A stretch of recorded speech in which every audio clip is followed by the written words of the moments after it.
고백하도록 하겠습니다. 함께 신앙 고백하겠습니다. 나는 전능하신 아버지 하나님 천지의 창조주를 믿습니다. 나는 그의 유일하신 아들 우리 주 예수 그리스도를 믿습니다. 그는 성령으로 잉태되어 동정녀 마리아에게서 나시고 본디오 빌라도에게 고난을 받아 십자가에 못 박혀 죽으시고 장사되지 사흘 만에 죽은 자 가운데서 다시 살아나셨으며 하늘에 오르시어 전능하신 아버지 하나님 우편에 앉아 계시다가 거기로부터 살아있는 자와 죽은 자를 심판하려 오십니다. 나는 성령을 믿으며 거룩한 공교회와 성도의 교제와 죄를 용서받는 것과 몸의 부활과 영생을 믿습니다. 아멘. 이 시간 우리 함께 찬송하겠습니다. 찬송가 29장 찬양합니다.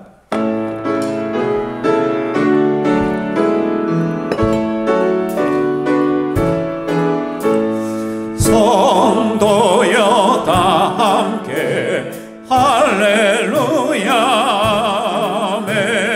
주 찬양하여라 할렐루야 주 보좌 앞에서 택하신 은혜를 다 찬송하여라 할렐루야 만문을 열어라 만문을 열어라 할렐루야 온 하늘 울려라 할렐루야 인도자 되시며 친구가 되신 주 그 사랑 끝없다 할렐루야 주 찬양하여라 할렐루야 찬양은 뜨겁다 할렐루야 거룩한 집에서 은총 기리며 늘 찬송 부르자 할렐루야 아멘. 할렐루야. 이 시간에 함께 찬양할 때 계속해서 우리가 룻기 말씀을 주의를 받고 있습니다. 여러 가지 고난과 어려움 속에서도 우리가 주님을 철저히 바라볼 수 있기를 원합니다. 그래서 이 시간에 우리 욥의 고백 한번 찬양하도록 하겠습니다.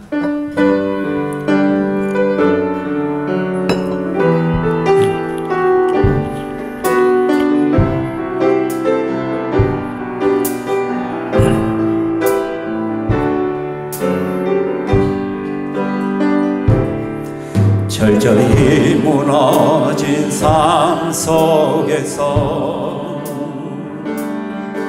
하나님 나에게 역사하시고 믿음의 시선을 허락하사 주를 주목하게 하시네. 때로는 견디기 힘들 때도 하나님 언제나 함께 하시며 은혜와 진리에 성령 주사 주만 바라보게 하시네. 내가 봅니다. 영원한 주를 봅니다. 귀로만 들었으나 이젠 봅니다. 내가 봅니다. 존귀한 주를 봅니다. 연약한 내 영혼이 이제 주를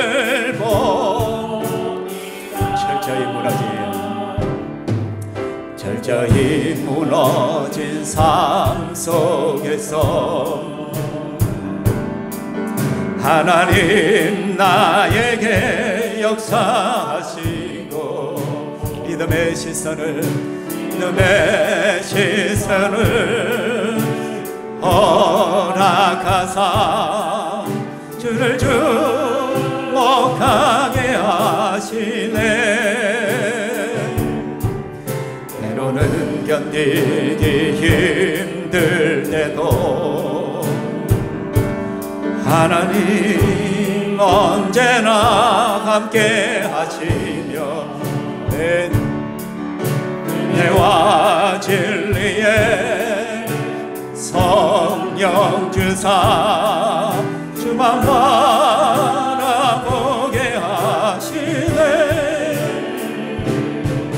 내가 봅니다. 영원한 주를 봅니다. 귀로만 들었으나 이제 봅니다. 내가 봅니다. 존귀한 주를 봅니다. 연약한 내 영혼이 이제 주를 봅니다. 네. 이 시간 옆 사람에게 한번 인사합시다. 주님을 바라봅시다. 주님이 우리의 전부 되십니다. 주님을 바라봅시다. 아멘. 이 시간에 충만, 우리들은 예수 그리스도로 충만할 때 모든 것들을 이겨내리라 믿습니다. 우리 함께 찬양합니다.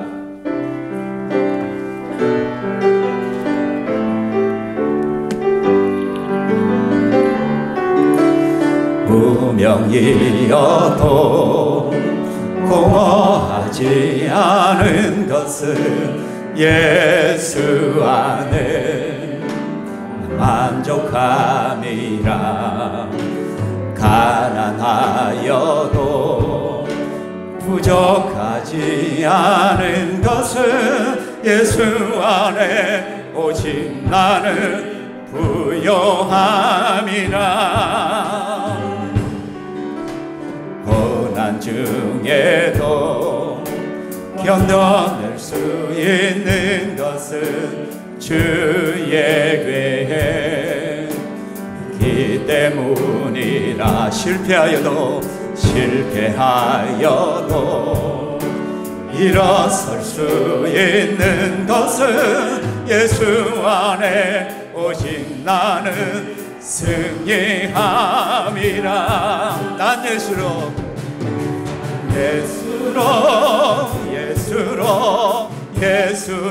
충만하네. 예수로 충만하네. 난 예수로 충만하네. 영원한 왕 내 안에 살아계시네. 내 몸이 약해도 낙심하지 않은 것은 예수 안에 완전함이라. 화려한 세상 부럽지 않은 것은 난 예수로 충만함이라.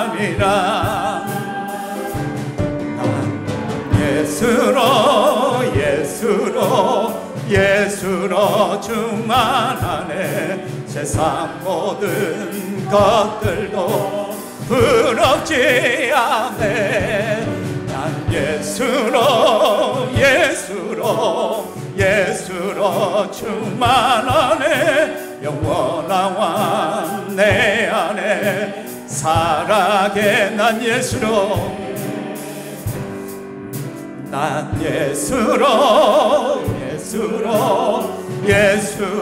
충만하네. 세상 모든 것과도 두렵지 않네. 난 예수로 충만하네. 영원한 왕 내 안에 살아계시네. 영원한 왕 내 안에 살아계시네.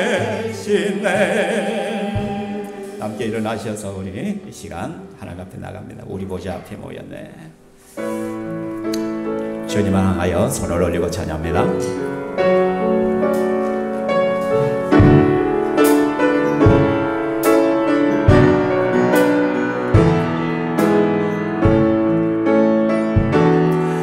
우리 보좌 앞에 모였네. 함께 주를 찬양하며 하나님의 사랑 그 아들 주셨네. 그의 피로 우리 구원받았네. 십자가에서 쏟으신 그 사랑 땅같이 온 땅에 흘러 각 나라와 족속 백성 방언에서 구원받고 경배드리네. 구원하심이 보좌에 앉으신 우리 하나님과 어린 양께 있도다. 구원하심이 보좌에 앉으신 우리 하나님과 어린 양께 구원하심이 보좌 위에 앉으신 구원하심이 보좌에 앉으신 우리 하나님과 어린 양께 있도다. 구원하심이 보좌에 앉으신 우리 하나님과 어린 양께 있도다. 자리에 앉으시고 이 시간에 우리 손예지 목자님 기도하시겠습니다.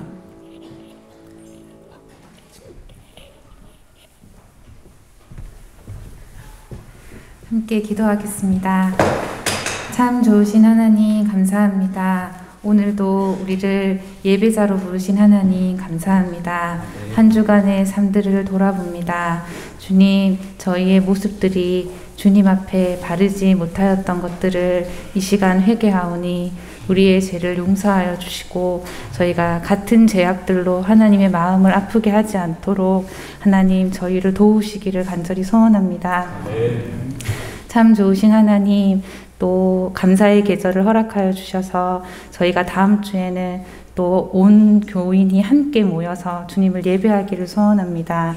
저희의 한 사람 한 사람의 마음들이 주님께로 향할 수 있도록 도와주시고 한 영혼이라도 주님 더 참석하여서 하나님을 기쁘시게 하길 원합니다. 또한 저희가 기도하며 또 전도하기 위해서 애썼던 또 영혼들을 주님 초대하기 원합니다. 주님께서 부르시는 자들을 저희가 발견할 수 있도록 하나님 함께 해주시고 함께 주님을 알아가고 주님의 사랑 안에 살아갈 수 있도록 하나님 예비된 자들을 저희가 부를 수 있도록 하나님 기회를 허락하여 주시기를 소원합니다.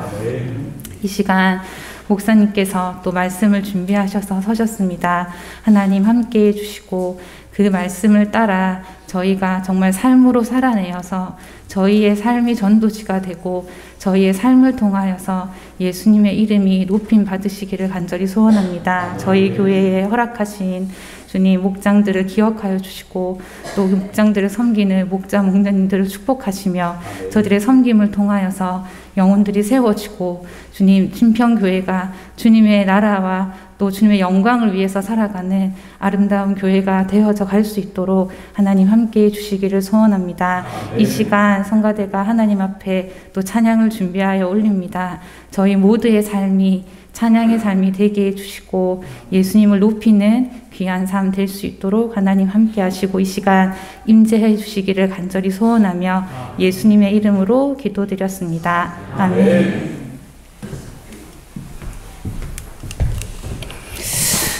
하나님 말씀 보겠습니다. 하나님 말씀은 룻기 3장 말씀입니다. 룻기 3장 1절부터 18절인데 제가 13절까지 봉독해 드리겠습니다. 룻기 3장 1절부터 13절. 구약 성경, 제가 가지고 있는 성경은 404페이지입니다.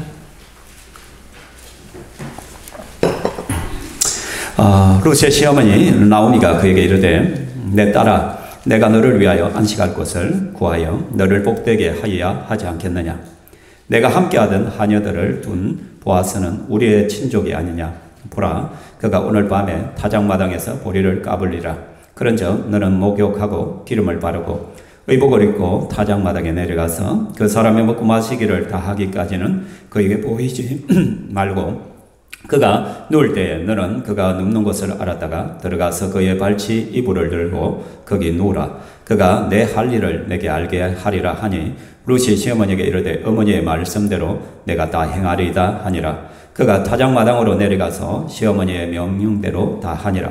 보아스가 먹고 마시고 마음이 즐거워 가서 곡식단 더미의 끝에 눕는지라. 룻이 가만히 가서 그의 발치 이불을 들고 거기 누웠더라. 밤중에 그가 놀라 몸을 돌이켜본즉 한 여인이 자기 발치에 누워 있는지라. 이르되 내가 누구냐 하니 대답하되 나는 당신의 여종 룻이오니 당신의 옷자락을 펴 당신의 여종을 덮어소서. 이는 당신이 기업 물을 자가 됨이니이다 하니 그가 이르되 내 딸아 여호와께서 내게 복 주시기를 원하노라. 내가 가난하건 부하건 젊은 자를 따르지 아니하였으니 내가 베푼 인애가 처음보다 나중이 더하도다. 그리고 이제 내 딸아 두려워하지 말라. 내가 내 말대로 내게 다 행하리라. 내가 현숙한 여자인 줄을 나는 성읍 백성이 다 아느니라.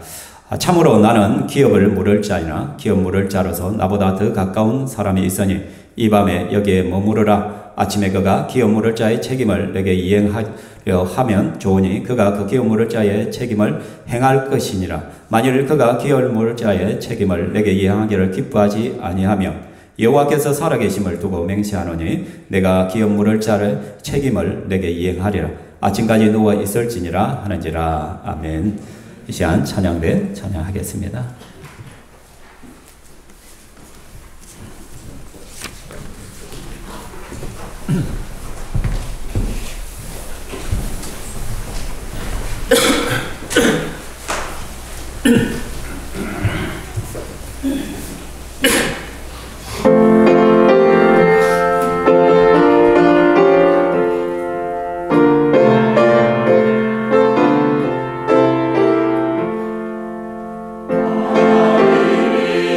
말씀하시니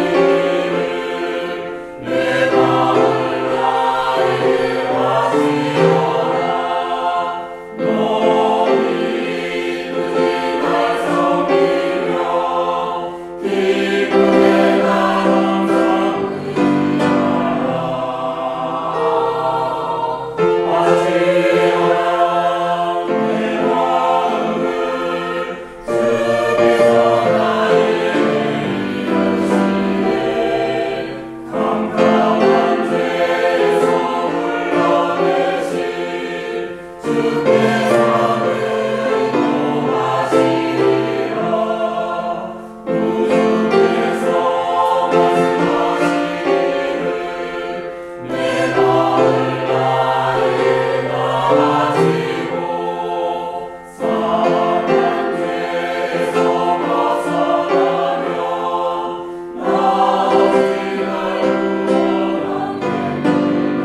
아멘. 하나님께 영광의 박수. 감사합니다. 우리 계속해서 루키 말씀을 보고 있습니다. 루키를 통해서 하나님의 일하심을 볼 수 있기를 소망합니다. 루키 1장에서는 우리가 살펴본 대로 성도는 무엇이든지 하나님 앞에서 선택해야 된다. 세상 사람들과 선택은 달라야 된다. 세상 사람들은 눈에 보이는 대로 자기의 성공과 욕망을 위하여 선택하지만 하나님을 믿는, 예수 그리스도를 나의 구주로 믿는 우리들은 하나님 앞에서 코람데오, 하나님 앞에서 선택해야 된다. 그런데 안타깝게도 엘리멜렉의 가족은 어떠합니까? 먹을 것을 찾아서 하나님의 약속의 땅 이스라엘을 떠나버리잖아요. 가나안 땅을 떠나서 모압 지방 우상의 땅으로 넘어가 버리잖아요. 그때부터 타락하고 엉망진창이 되어지잖아요. 우리는 어떤 상황이나 어려움이 있더라도 하나님을 멀어져서는 안 됩니다. 어쨌든 우리의 선택은 하나님과 가까워지는 선택을 해야 되죠. 또한 교회를 떠나려고 해서는 안 된다는 것입니다. 세상 밖에 성공이 있는 것 같지만 결코 성공할 수가 없습니다.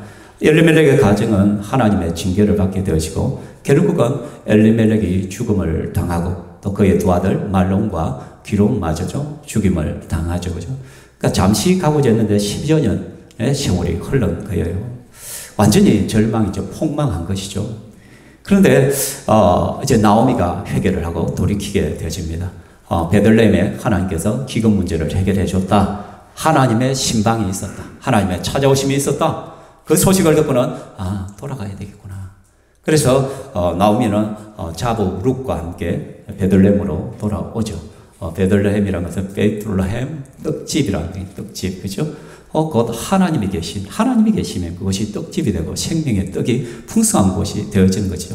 그래서 이 장에서 성도는 하나님께로 돌이킬 때 하나님은 은밀한 손길로 성도를 회복시키신다라는 말씀을 받았습니다. 근데 하나님이 우리를 찾아오실 때는 우연을 가정해서 찾아오시더라는 것입니다. 우연히 나갔는데 그것이 보아스의 밭이었고 마침 또한 보아스가 나와서 룻을 만나게 되는 거예요.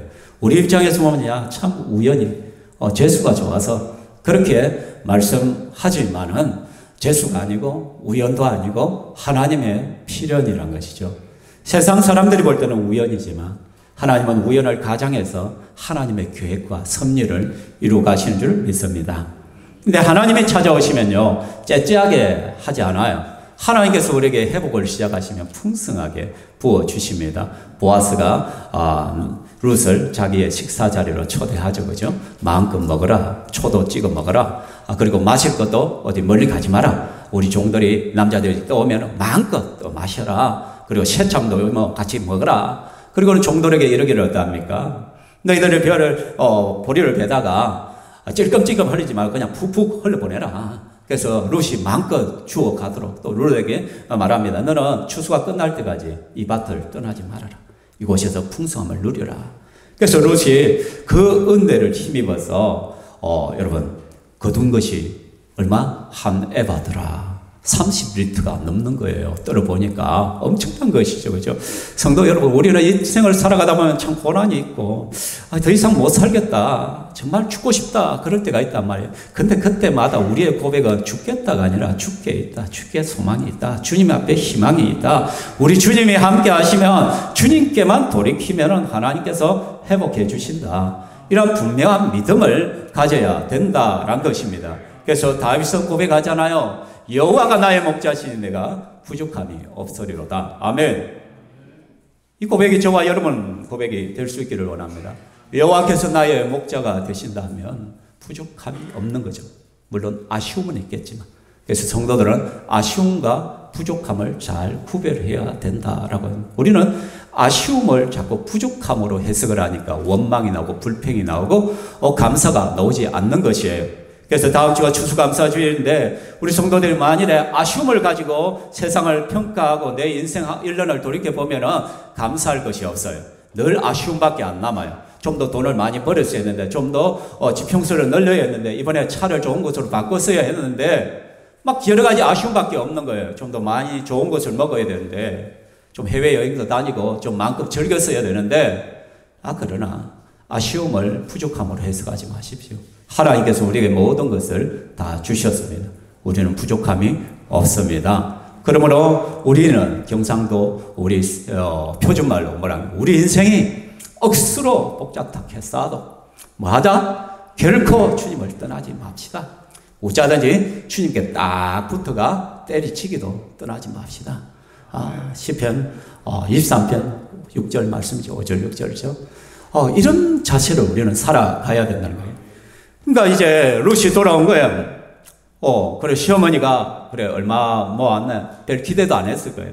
근데 룻이 한 에바를 막 덩치면 엄청 찌고 오는 거예요. 30리터 엄청난 양에 이런 두 가구가 일주일 동안 먹고 남을 수 있는 굉장한 양이거든요. 그 순간 나오미가 깜짝 놀라는 거예요. 눈이 막 튀어나오는 거예요. 여기에서 나오미가 각성을 하는 거예요. 우리 뭐냐? 그동안 침체됐던 그의 신앙이 회복되기 시작되는 것입니다. 나오미의 잠자던 영혼이 깨어나기 시작하는 거예요. 나오미는 모압 땅에서 돌아왔을 때 뭐라고 소리쳤습니까? 더 이상 동네 사람들아 나를 나오미를 하지 마라.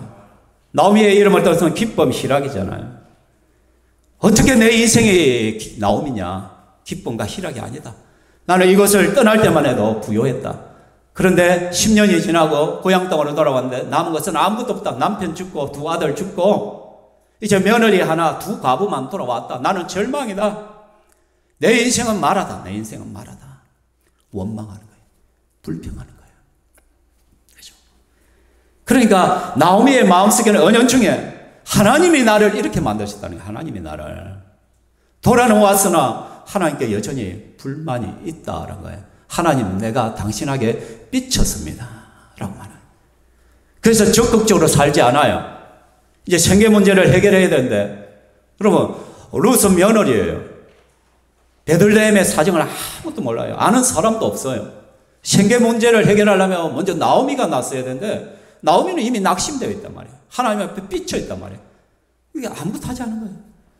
보다 못해서 룻이 나서는 거예요. 어머니 내가 이삭을 좀 주겠습니다. 나갔는데 아니 하필이면 간 곳이 보아스의 밭이래. 그리고 보아스가 엄청나게 많은 것을 준 거야.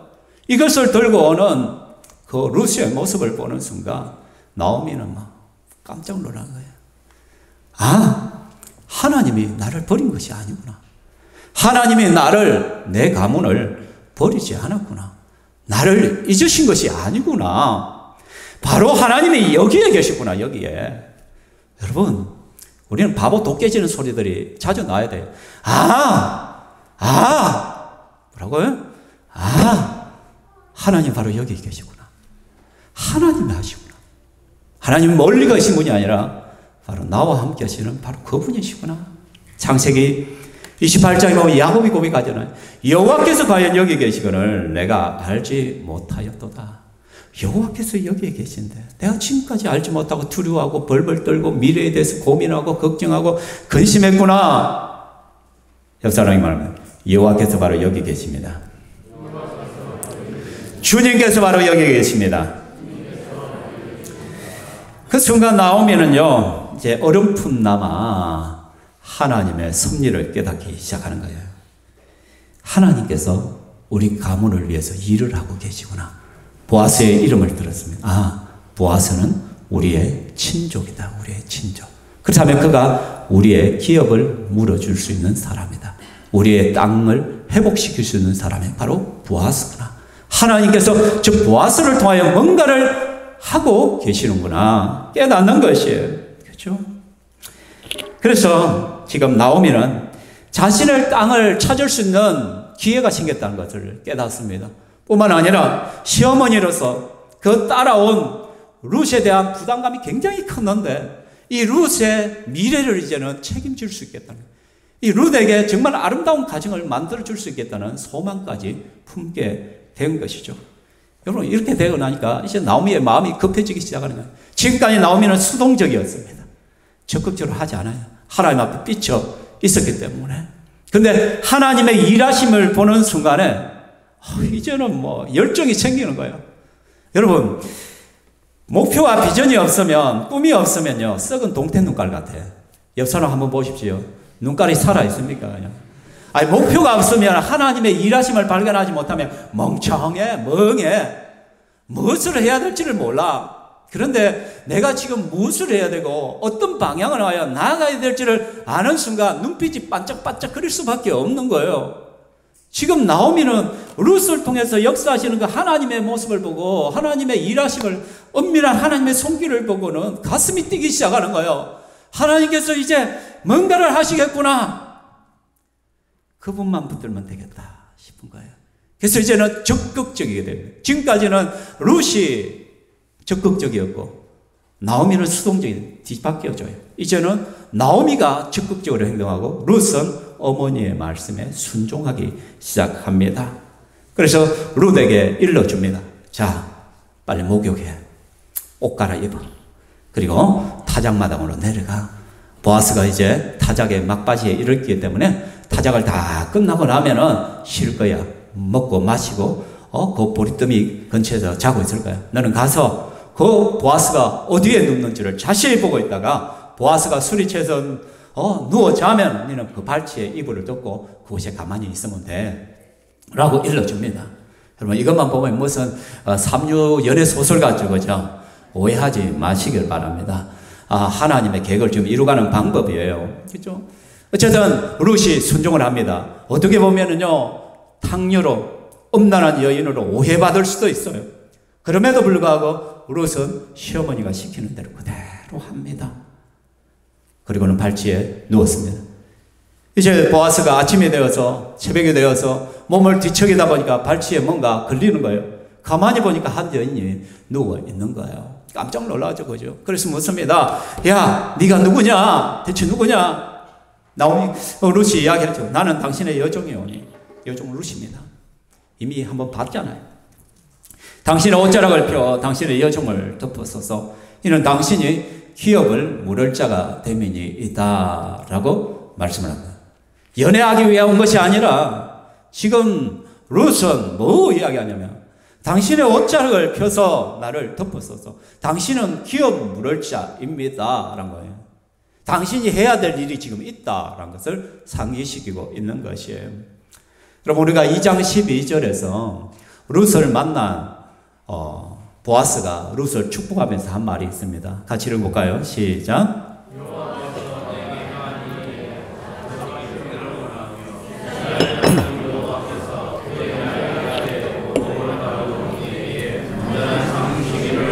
아멘. 보아스는 룻이 얼마나 진실한 여인간을 들었어요. 그래서 축복을 합니다. 네가 행한 일에 대해서 여호와께서 보답해 주기를 원한다.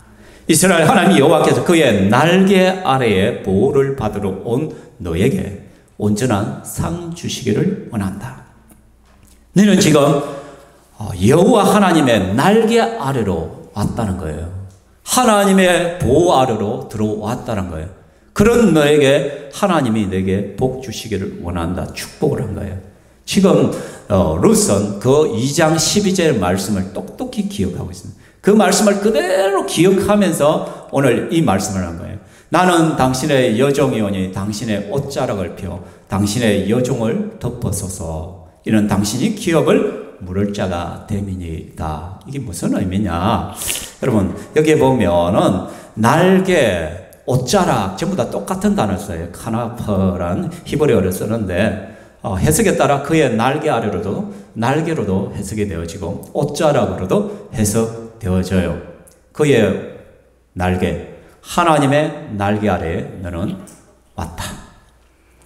그래서 하나님이 복 주시기를 원한다. 축복을 했어요. 룻은 그것을 기하고 당신의 옷자락, 당신의 카나프로 나를 덮어주소서. 보아스 당신이 그렇게 해줍니다. 무슨 말이냐? 잘 이해가 안 되죠? 저는 굉장히 친절해요. 설교를 다 적어옵니다. 한번 읽어볼까요? 시작. 저는 당신이 말씀하신 것처럼 하나님의 날개 아래 보호를 받으러 온 여인입니다. 저는 하나님의 옷자락으로 덮임을 받기를 원합니다. 저는 하나님의 은혜가 당신을 통해 오리라는 것을 확신합니다. 당신은 우리 기업을 물을 자가 됩니다. 굉장히 논리적이에요, 이거. 그냥 입에서 나온 대로 그냥 말한 것이 아니에요. 계산적이에요. 내가 바로 하나님의 날개 아래 복을 받으러 왔다고 당신이 말하지 않았습니까? 당신이 하나님의 복을 받기를 축복하지 않았습니까? 맞습니다. 저는 하나님의 옷자락으로 덮임을 받기를 원합니다. 하나님의 카나포의 아래에 있기를 원합니다. 저는 그 하나님의 풍성한 은혜가 바로 당신 보아스를 통하여 당신을 통해서 올 것이라고 확신하고 있습니다. 왜냐? 당신은 우리의 기업을 물을 자가 되기 때문입니다. 꼼짝없는 거예요. 여러분, 여기에 기업을 물을 자, 고엘이라는 단어를 써요. 고엘. 기업을 물어자. 기업을 물어주는 친족을 명사로 하면, 동사로 하면 기업을 물어다 하는 뜻이고, 명사는 기업을 물어주는 친족의 의미예요. 뭐냐? 가족 중에 가난하고, 하나님, 기업이라는 것은 하나님께서 분배해 준 땅입니다.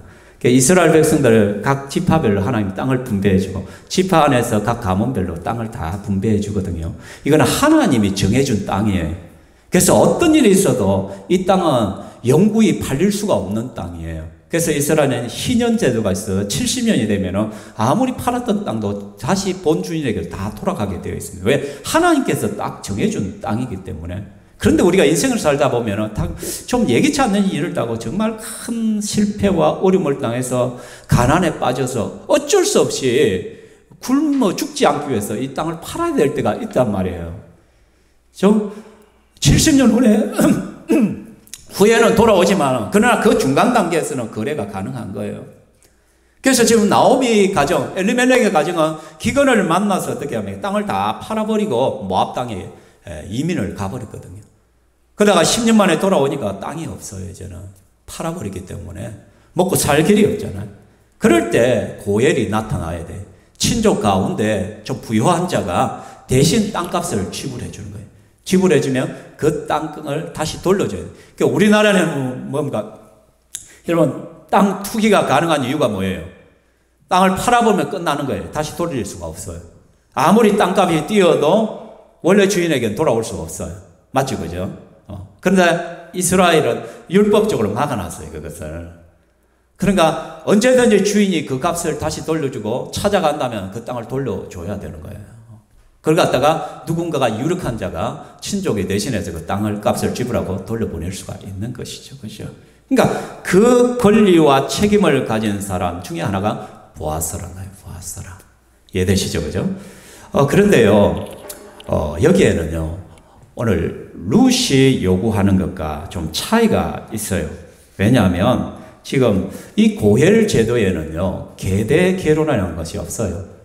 이 여인을 다시 취해서 자식을 낳아주는 그것을 갖다가 좀 어려운 말로 계대 결혼이라거든요. 근데 이 제도는요, 고엘과는 좀 달라요. 근데 지금 룻은 그 두 가지를 다 요구를 하고요. 자, 신명기 25장 5절 6절에 보면 같이 한번 읽어볼까요? 형제들이 함께 사는데 그 중 하나가 죽고 아들이 없거든 그 죽은 자의 아내는 나가서 타인에게 시집가지 말 것이요. 그의 남편의 형제가 그에게로 들어가서 그를 맞이하여 아내를 삼아 그의 남편의 형제에 된 의무를 그에게 다 행할 것이요. 그 여인이 낳은 첫 아들이 그 죽은 형제의 이름을 잊게 하여 그 이름이 이스라엘 중에서 끊어지지 않게 할 것이니라. 이게 계대 결혼이거든요. 여기에서는 조건이 있어요. 조건이. 그 조건이 뭐냐면 형제들이 함께 사는데 그리고 형제된 의무. 그럼 무슨 말이냐면, 만일에 장남이 결혼을 했어요. 결혼을 해가지고 같이 대가족을 이루고 사는 거예요. 같이 사는 경우에. 근데 그 장남이 자식이 없이 죽어버린 거예요. 그럴 때는 함께 살고 있는 형제들 가운데 자식이 없기 때문에 그 형님의 대를 잇게 해주기 위해서 그 형수를 취해서 그 첫 아들을 형님의 이름으로 남겨야 된다는 거예요. 그 대가 끊이지 않도록. 그죠? 근데 그 조건은 뭐예요? 같이 사는 형제. 남이 아니란 거예요, 남이. 친족이 이거는 대신해 줄 수 있는 영역이 아니고 오직 피를 나눈 형제만이 가능한 제도란 거예요. 이해되시죠? 그렇다면 보아스는 피를 나눈 형제예요, 형제가 아니에요? 아니에요. 그렇다면 보아스가 기업 물을 자의 책임은 뭐까지밖에 없어요? 땅을 물어줄 수 있는 그 권리밖에 없단 말이에요. 근데 지금 룻은 이거 완전 덤탱이 씌우는 거예요. 아니 땅뿐만 아니라 저를 데려가 가지고 아들도 낳아줘야 돼. 그거 아들은 저희 어머니 나오미에게 줘야 된다고. 그 엘리멜렉 가문을 살려야 된다고 말을 하고 있는 것이에요. 이거는요 지나친 요구예요. 지나친 요구. 네. 이걸 어떻게 알 수 있냐면요. 나중에 보면 보아스보다도 사장에 가면 더 가까운 친족이 있어요. 그래서 그 친족에게 야 나오미의 가문을 기업을 물을 자가 네가 첫 번째다. 네가 물으라. 그러니까 그 유력한 자가 뭐냐면 대뜸 하겠다는 거예요. 이러면 안 되는데 이 계획이 틀어지잖아요. 그죠? 보아스가 지금 자기가 책임지려고 하는데 그것을 먼저 선수를 치고 하겠다는 거예요. 왜 하겠다라고 하느냐? 기업을 물으는 것은 여러분 땅을 사주면은 근데 대가 없어. 대가 끊겨버리면 어떻게 돼? 그 땅은 누구 땅이 돼 나중에? 지 땅이 되는 거야. 지 땅이 되는 거야. 지는 손해볼 게 없어요. 지금 기업을 물어줘도 대가 끊어져 버렸기 때문에. 그러니까 얼씨고 좋다 하고 기업을 물으겠다라고 한 거예요. 근데 그 말을 듣자마자 보아스가 막 직격탄을 날렸고요. 뿐만 아니라 더해서 저 기론의 아내 룻도 데려가가지고 그래서 첫 아들을 낳아서 그 아들을 나오미에게 줘야 돼. 그래서 그 이름이 끊이지 않게 해야 돼 라고 말하는 그 순간 주판알을 빡 튕겨보니까 이건 손해인 거야. 너 나 안 할래. 네가 해. 이해되십니까? 이걸 이해하지 못하면 왜 그 앞에가 한다 했다가 왜 안 한다로 바뀌었는지를 이해가 안 되는 거예요, 이게. 그러니까 정당한 법적 권리에 더 뛰어넘는 은혜를 지금 요구했기 때문이란 것이에요. 사랑하는 성도 여러분, 그러면 아마 이런 질문이 가능하잖아요. 룻이 그러면 왜 그랬을까? 왜 그러면 그렇게 요구를 했겠냐는 거예요. 나오미는 며느리에게 혼처를 주고 싶은 거예요. 그러니까 나오미는요, 땅보다도 더 중요하게 생각했던 것이 뭐냐면, 이 며느리 룻이에요. 이 룻이 안정적인 가정을 가지고 앞으로 이 이방 땅, 자기 고향을 떠나왔는데 이 아이가 편안하게 좀 살았으면 좋겠다. 그러니까 시어머니 마음은 어쨌든 며느리에 대한 마음밖에 없는 거예요. 그래서 어쨌든 간에 그 보아스와 결혼시켜가 좀 안정적인 삶을 이끌어줘야지. 그렇게 생각했는데 룻은 또 어떻게 생각하냐면 어머니의 미래를 생각해요. 나야 만약에 결혼해가 가버린다면 나야 편안하겠지. 그런데 어머니는 어떻게 되냐면 평생 과부로서 자 룻이 고백하자. 더 이상 나를 나오미라 부르지 말고 마라라고 부르라. 그 고통 속에는 뭐가 있었냐면 이제 내 남편의 가문이 끊어졌다는 거예요. 끊어졌다는 거예요. 이제 더 이상 대를 잇지 못한다는 거기에 대한 절망이 더 컸단 말이에요. 그 아픔을 룻은 알고 있는 거예요. 그래서 오히려 룻은 반대로 어머니와 그 가문을 회복시켜주고 싶은 열정이 가득했다는 것이죠. 그래서 솔직히 이게 법적인 한계를 넘어가는데 그래서 그는 하나님의 카나프를 요구한 거예요. 당신의 날개가 아니고 당신의 옷자락이 아니라 하나님의 옷자락을 원했다는 거예요. 하나님의 옷자락. 인간의 옷자락은 법적 한계 속에 묶일 수밖에 없지만 하나님의 은혜는 그것을 뛰어넘는 은혜란 거예요. 예수 그리스도는 우리에게 법적인 한계를 뛰어넘어서 우리에게 오셨잖아요. 우리를 구속하셨잖아요. 아멘. 아가서에 보면은 솔로몬이 보면은 그 새벽에 보면 산을 넘고 작은 산을 넘고 큰 산을 넘어서 술람이 여기에 뛰어오는 거예요. 무슨 말이냐면 솔로몬이 그 하찮은 평민하고 결혼한다는 건 법적인 한계들이 있고요. 여러 가지 사회 풍속이나 수많은 그런 한계점들이 있어요. 가로막는 것들이 있어요. 그런데 그 산이 비유적인 거예요. 그것을 다 뛰어넘어서 술람이 여기에 달려오는 거예요. 예수님께서 우리를 구원하기 위하여 그런 수많은 어떤 법적인 한계들, 그 모든 것을 유대의 율법적인 것을 다 뛰어넘어서 친히 육신을 입고 이 땅에 오셔서 우리를 구속하시는 거예요. 아멘. 그래서 이 말을 들으니까 보아스가 감동이 되는 거예요. 감동이. 그래서 10절에 같이 읽읍시다. 시작. 그가 이르되 내 딸아 여호와께서 내게 복 주시기를 원하노라. 내가 가난하건 부하건 젊은 자를 따르지 아니하였으니 내가 처음보다 나중이 더하도다.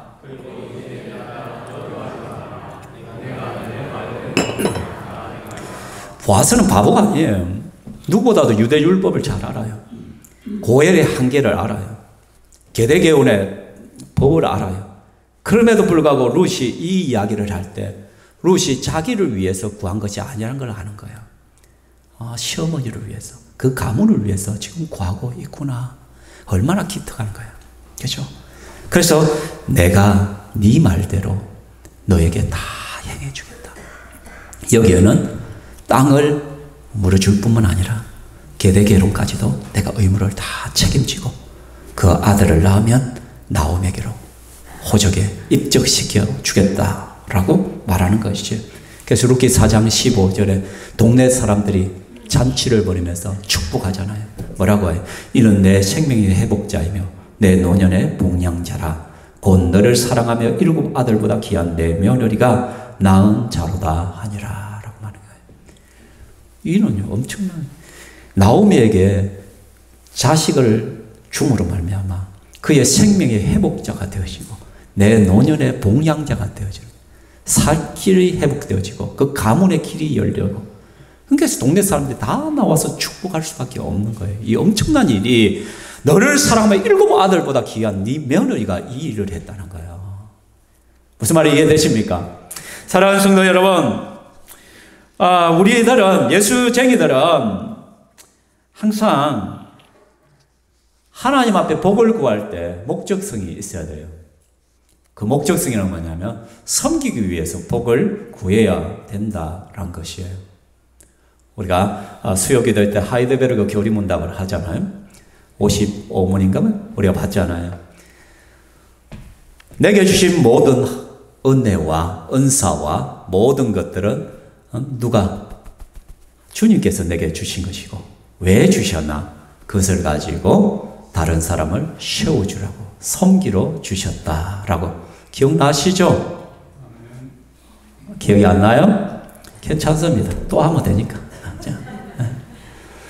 저야 또 하면 또 좋고 상관없습니다. 여러분 잊어줘야 저도 설교할 거리가 있고, 그죠? 그러니까 하나님께서 우리에게 왜 복을 주셔야 되냐? 섬기도록. 그죠?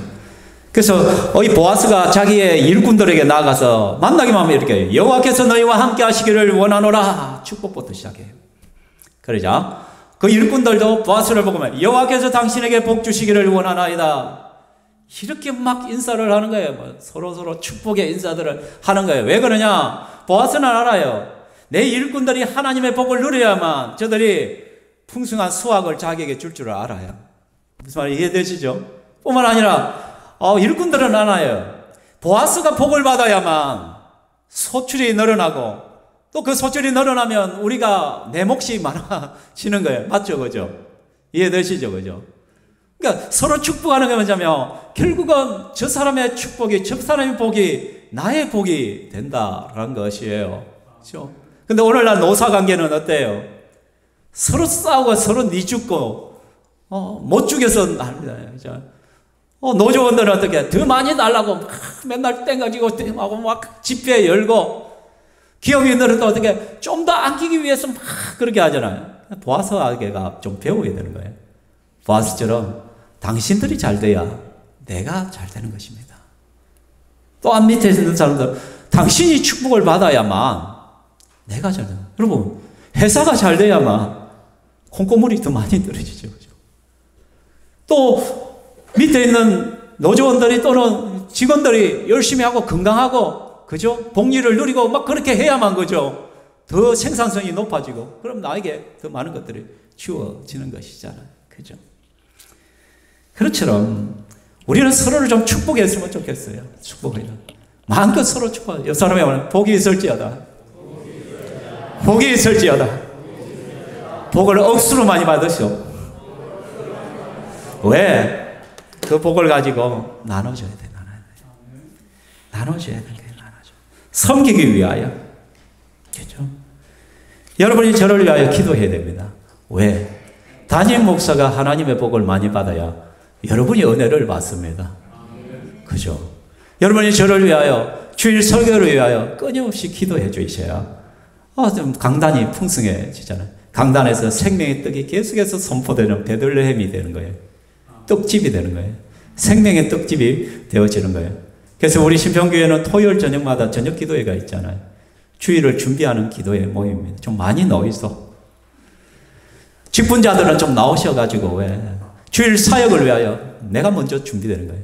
내가 먼저 성령 충만 받고 은혜 받고 또 주일 사역을 위하여 기도로 무장을 하고 그렇게 해가지고 주일날 딱 쓸 때 달라지는 거예요. 달라지는 거예요. 그렇죠? 서로를 위해 축복하시기 바랍니다. 저들의 복이 내 복이 되어집니다, 여러분. 그래서 만나는 이들마다 복 달라고 축복하시기 바랍니다. 그리고 기도에 사명을 담으시기 바랍니다. 하나님 제게 복 주십시오. 왜? 제가 도와주고 싶은 사람들이 참 많습니다. 주님, 우리 신평교회에 좀 복을 주십시오. 재정이 충만하게 하십시오. 왜? 더 많은 선교사들을 좀 도울 수 있으면 참 좋겠습니다. 솔직히 저희 교회 규모에 비하면 선교사님들을 많이 돕고 있는 거죠. 그죠? 저희 예산에 상당한 수가 나가죠. 그죠? 다른 교회들을 규모를 보면 깜짝 놀라요. 신평교회 교인들 얼마 안 되는 걸로 아는데 이렇게 많이 돕고 있냐고. 그래요. 제가 원하는 바 있으면 매년마다 한 분씩 플러스 했으면 좋겠습니다. 플러스. 그죠? 하나님 좀 복 좀 많이 주십시오. 복 좀. 좀 연말 될 때마다 여기저기에서 청구서들이 날라고 좀 도와달라고 막 하는데 못 도와주니까 담임 목사로서 마음이 너무 아프고 힘든 거예요. 그런 것들. 좀 하나님 부어주시면 우리가 엉뚱도 안 쓰는데 잘 아는데 하나님 우리가 정말 주님 필요한 곳에 사용하겠습니다. 주님 능력을 주십시오. 제가 섬겨야 될 자들이 참 많습니다. 우리 기도해야 돼요. 하나님 마음을 시원케 해드리기를 원합니다. 하나님 옷자락으로 나를 덮어주시옵소서. 주의 날개 그늘 아래 내가 거합니다. 주여 부어 주시옵소서. 보아서는 루시의 이 아름다운 마음을 바꾸는요. 이제 내 딸아 두려워하지 말라. 그렇게 말합니다. 두려워하지 말아라. 내가 네 말대로 내게 다 행할 것이다. 네가 형숙한 여인 줄 내가 안다. 라고 말하는 거예요. 고엘이 되어주겠다라고 말합니다. 근데 여기서 고엘이에요. 이사야 43장 1절에 보면 야곱아 너를 창조하신 여호와께서 지금 말씀하시느니라. 너는 두려워하지 말아라. 내가 너를 구속하였고 내가 너를 지명하여 불렀나니 너는 내 것이다. 여기서 내가 너를 구속하여 이게 고엘이에요. 이게 고엘. 내가 너를 구속하였다라고 말씀하고 있어요. 하나님이 우리의 구속자가 되시고 예수님이 우리의 구속자가 되어주십니다. 그래서 우리는 매일마다 주님 앞에 나가야 됩니다. 주님께서 나의 고엘이 되어주심을 감사합니다. 오늘 내가 주의 날개 그늘 아래로 갑니다. 하나님의 옷자락 아래 가기를 원합니다. 그 옷자락을 펼쳐서 나를 축복하십시오. 우리 예수 믿는 사람들은 뭐가 넓어져야 된다? 오지랖이 넓어야 된다. 그 오지랖이 바로 카라퍼야. 옷자락이야, 옷자락. 아멘. 예수 믿는 사람은 오지랖이 넓어야 돼요. 쓸데없는 데 간섭하지 말고 세상 사람들을 향하여 오지랖이 넓어야 된다니까. 주의 사명을 위하여 오지랖이 넓어야 된다는가. 그 오지랖이 넓어지기 위해서 하나님의 오지랖을 좀 펼쳐주십시오. 하나님의 오지랖을 나에게 쭉 펼쳐주십시오. 그래서 그 오지랖을 가지고 내가 또 오지랖을 펼치겠습니다. 힘들고 어려운 자들을 내가 돕고 가난한 자들을 세우고 연약한 자들을 세우고 또 신평교회가 도움이 필요한 것에 하나님 나누기를 원합니다. 라고 말씀하는 것이죠. 사랑하는 성도 여러분, 그러므로 우리는 주님 앞에 늘 나아가야 됩니다. 어거스틴이 말했잖아요. 그의 참회로 해서 우리 마음이 당신 안에서 안식을 발견하기까지는 안식이 없었다라고 하잖아요. 오직 예수 그리스도 안에 우리의 참 고열 되시는 그 예수 그리스도 안에서만 우리는 안식을 누릴 수가 있습니다. 시편 3절 8절에 내가 편안히 눕고 자기도 하리니 나를 안전하게 거하게 하시는 이는 여호와시다. 이에 시어머니가 이르되 내 딸아 이 사건이 어떻게 될지 알기까지 앉아 있어라 라고 말합니다. 이제 우리에게 필요한 것이 뭐냐? 주님 앞에 나아가고 주님을 기다리는 거예요. 주님께서 오지랖을 펼치기 시작할 거예요. 아멘. 주님이 열심히 움직이기 시작할 거예요. 우리가 사명을 담아서 소망을 담아서 주님 앞에 나와서 울부짖었기 때문에 주님 내가 주님 나라와 주의 의를 위하여 먼저 그의 나라와 의를 구하라 했기 때문에 내가 주님 앞에 나옵니다. 그렇게 살겠습니다. 그러면 이 모든 것은 주님이 책임져 주셔야 됩니다. 공급해 주십시오. 그러면 이제 하나님께서 움직였어요. 그래서 나오미가 룻에게 앉아있어라. 이제 너 기다리면 돼. 이 보아스가 이 일을 마무리 짓기까지 그는 쉬지 않을 거야. 그는 이제부터 뛰기 시작할 거야. 그는 열심을 내기 시작할 거야. 그것이죠. 출애굽기 14장 14절 여호와께서 너희를 위하여 싸우시리니 너는 가만히 있을지어다. 가만히 있을지어다. 시편에 비슷하죠. 이렇게 시기를 너희는 가만히 있어 내가 하나님 됨을 알지어다. 내가 문나라 중에서 높임을 받으라. 내가 세계 중에서 높임을 받으라. 너희는 가만히 있어 라고 말합니다. 여러분 여기 가만히 있어란 단어가 뭐냐면 네 신을 벗으란 거예요. 네 신을 벗으라. 자꾸 촐랑거리지 말고 네가 뭔가를 하겠다고 나서지 말고 나의 카나프 아래 내려왔다면 내 앞에 왔다면 이제 좀 기다려. 내가 이 일을 마치기까지 쉬지 않을 거야. 이제 나의 오지랖이 펼쳐지기 시작할 거야. 그 오지랖 속에 네가 거하게 될 것이야 라고 주님이 말씀하고 있습니다. 그래서 바울은 이야기했죠. 같이 읽겠습니다. 너희 안에 착한 일을 시작하신 이가 그리스도 예수의 날까지 이루실 줄을 우리가 확신하노라. 이미 주님은 착한 일을 시작했어요. 그 착한 일이 뭐예요? 우리의 구원이잖아요. 구원. 우리의 구원을 이미 시작했어요. 우리 확신의 삶 공부하신 분들 이 구절 안에 세 가지 구원이 다 들어있다 했죠. 신건이 무슨 구원 무슨 구원 무슨 구원? 현재 미래 구원이 다 들어있죠. 그죠? 구원에 대해서 자꾸 헷갈리는 이유가 뭐냐면 구원의 그것을 한 방향만 보니까 그래요. 너희 안에 착한 일을 시작하셨다는 거예요. 이미 예수 그리스도의 십자가의 구속의 은혜로 내가 예수님을 믿는 순간 나는 죄 사함을 받았단 말이에요. 나는 이미 구원을 얻었어요. 아멘. 과거 구원이에요. 이미. 그래서 우리는 때리치기도 지옥 간다 안 간다? 안 간다. 못 간다. 와. 예수의 영인 성령이 내 안에 있는데 만약에 우리를 예수 믿는 우리가 지옥 간다면 누가 실패한 거예요? 예수님이 실패한 거예요. 예수님이 실패할 수가 없어요. 그리스도의 예수의 날까지 이르는 재림의 날이에요. 마지막을 말해요. 미래 구원이에요. 미래 구원. 우리가 영화의 단계로 나아가는. 그죠? 착한 일이 시작할 때는 칭의, 의롭담을 받은 거예요. 근데 이루실 줄이라는 건 현재 계속해서 이루고 가는 거예요. 이루고 가는 거예요. 이게 현재 구원이에요. 이 현재 구원은 성화예요. 성화. 우리가 예수님을 점점점 닮아가는. 아멘.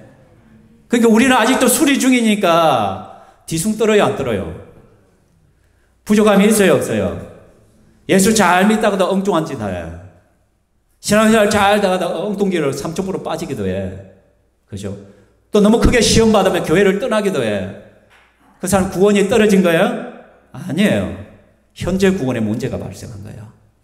지금 성화의 문제 발생한 거예요, 이 부분이. 그때 주님의 은혜가 다시 임해서 그를 회복시켜 갈 거예요. 하나님은 그 일을 행하고 계실 거예요. 하나님은 한번 구원한 자를 절대 놓치지 않습니까? 이거 좀 어려운 말로 성도의 견인이에요. 견인. 우리를 끝까지 견인해서 이끌어서 주의 나라로 이끌어 가실 거란 거예요. 그래서 칭의, 성화, 영화. 저는 영화를 굉장히 좋아합니다. 영화의 단계까지도 팍 가는 거예요. 우리는 그것을 소망하는 그의 나라. 그때 가면 우리는 완전해질 거야. 근데 이것을 해석을 잘못하면 어떻게? 지옥 가는 크리스찬이라는 단어를 함부로 사용하는 거예요. 그건 이단적인 거죠. 이미 칭의로 우리는 구원을 받았단 말이에요. 성화에 우리가 문제가 생길 수가 있단 말이에요. 근데 한번 구원받은 자는 하나님 절대로 놓치지 않습니다. 반드시 그를 책임지고 구원으로 이끌어 가실 것이란 것이죠. 그 하나님의 은혜가 우리 속에 있어요. 가만히 계십시오. 우리가 할 것은 뭐야? 우리 확신의 삶에 보면은 우리는 열매 맺기 위해서 낑낑거릴 것이 아니라 뭐 하기 위해 낑낑거려야 된다? 붙어 있으라고 낑낑거려야 된다. 우리가 열매 맺는 것이 아니기 때문에 열매 맺기 위해서 내가 끙끙거리는 것이 아니라 붙어 있으라고 끙끙거려요. 이미 우리는 붙어 있는데 떨어져 나가지 않으려고. 그래서 우리는 주의 말씀 앞에 서야 되고 기도의 자리에 나가야 되고 예배의 자리로 나가야 되고 더 열정을 뿜고 열심을 뿜고 주님 앞에 달려가야 된다는 거예요. 그렇죠? 말씀을 맺습니다. 사랑하는 성도 여러분, 우리 주님의 카나프가 우리 가운데 임했습니다. 여러분, 우리 주님은 오지랖이 너무 넓습니다. 그분의 옷자락은 모두를 품을 수가 있습니다. 여러분, 어떤 환경과 상황 속에 있든지 주님의 카나프 앞으로 나가십시오. 그 카나프는 사람을 통하여 올 것입니다. 룻에게는 보아스를 통해 오듯이 하나님께서 우리 주위에 있는 사람들을 통하여 그 은혜들을 베풀어 가실 것입니다. 우리를 회복시켜 가실 것입니다. 가만히 있십시오. 내가 어떻게 할 수 없습니다. 우리는 붙어 있으려고 노력해야 됩니다. 주님을 가까이 하려고. 어쨌든 주님 딱 붙들고 심술과 이술과 심순애가 수일시 하고 막 바질가락에 찌게 나라 하고 막 뿌리치잖아. 끝까지 뭐 해야 돼? 바짓가랑에 붙들고 버텨야 돼, 버텨. 그래서 신앙은 뭐다? 버티기다, 버티기. 신앙에는 버티기다, 버티기. 어떻게 해야되니 주를 떠나지 말고, 교회를 떠나지 말고, 예수 그리스도를 붙들고, 주님의 오지랖 안에 거하고, 그래서 주님이 일하시는 것을 볼 수 있는 저와 여러분 되기를 주의 이름으로 축원합니다. 아멘. 이 시간 우리 찬양하겠습니다. 아무것도 두려워 말라. 우리 함께 찬양하겠습니다.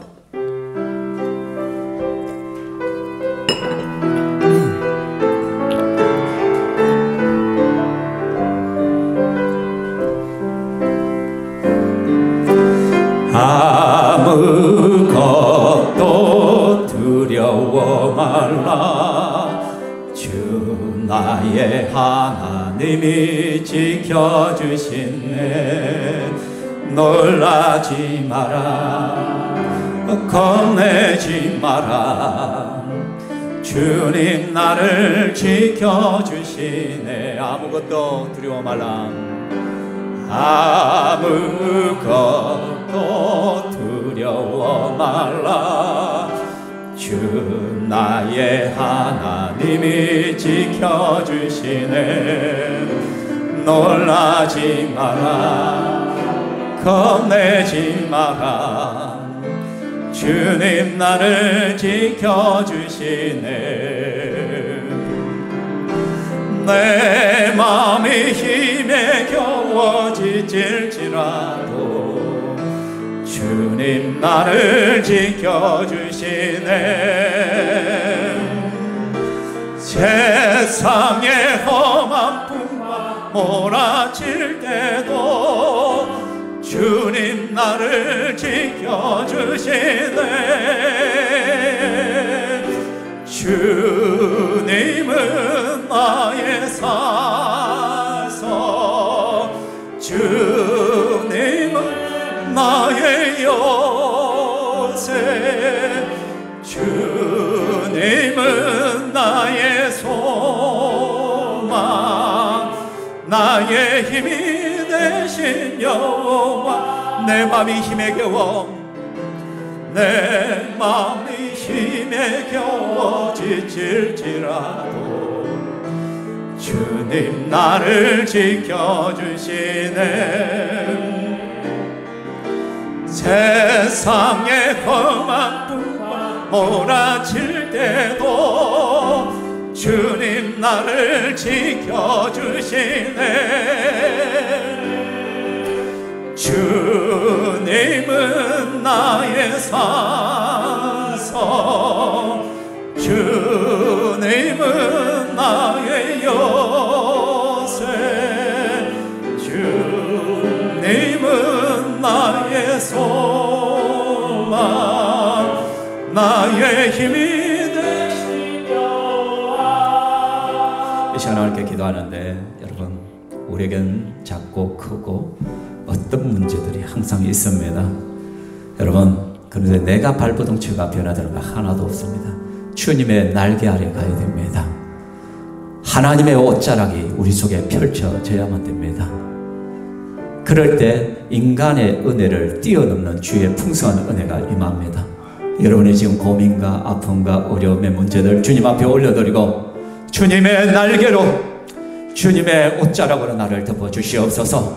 주님만을 의지합니다. 내가 할 수 있는 것은 주님을 붙드는 길밖에 없습니다. 주님을 의지하고 주님 앞에 가까이 나아가는 길밖에 없습니다. 성령님 도와주시옵소서. 은혜를 주시옵소서. 내 신앙의 버티기가 더욱더 잘 되어져 갈 수 있도록 인도하여 주시옵소서. 여러분, 문제를 놓고 이 시간 함께 기도하며 나갑니다. 할렐루야. 살아계신 하나님, 이 시간 우리가 주님 앞에 나아갑니다. 주의 원하께서 우리 가운데 임하시고 주의 은혜로 충만하게 하여 주시기만을 원합니다.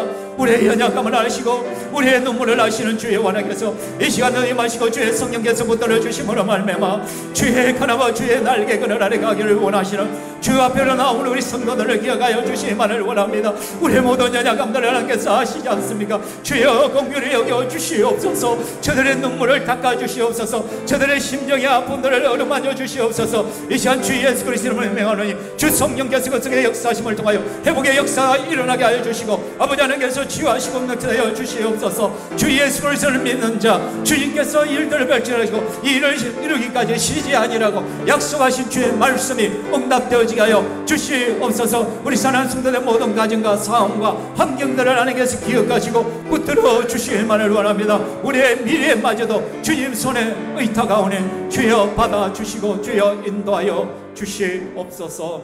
살아계신 하나님 감사합니다. 이 시간 말씀을 통하여 우리를 찾아오심을 감사드립니다.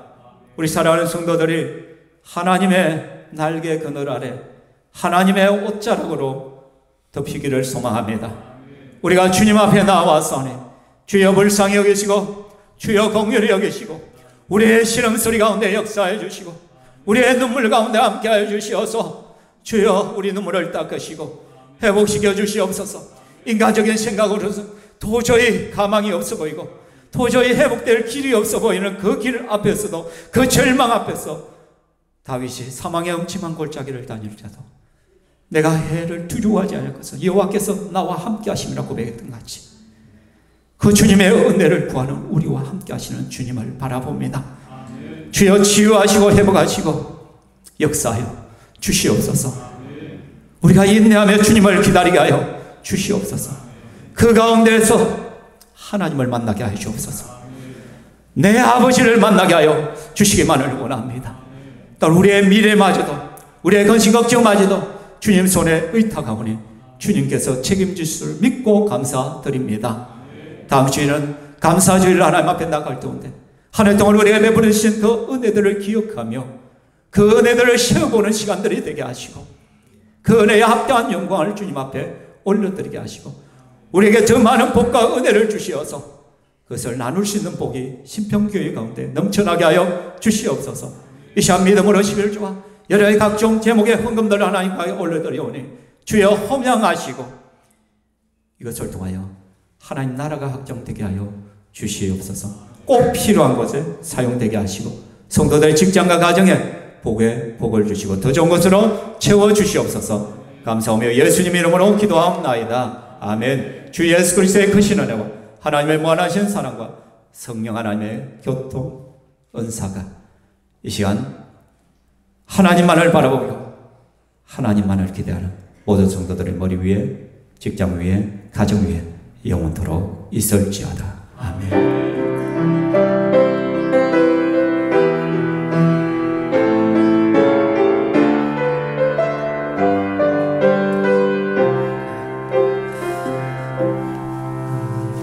네, 하나님께 영광의 박수 올려드리겠습니다. 감사합니다.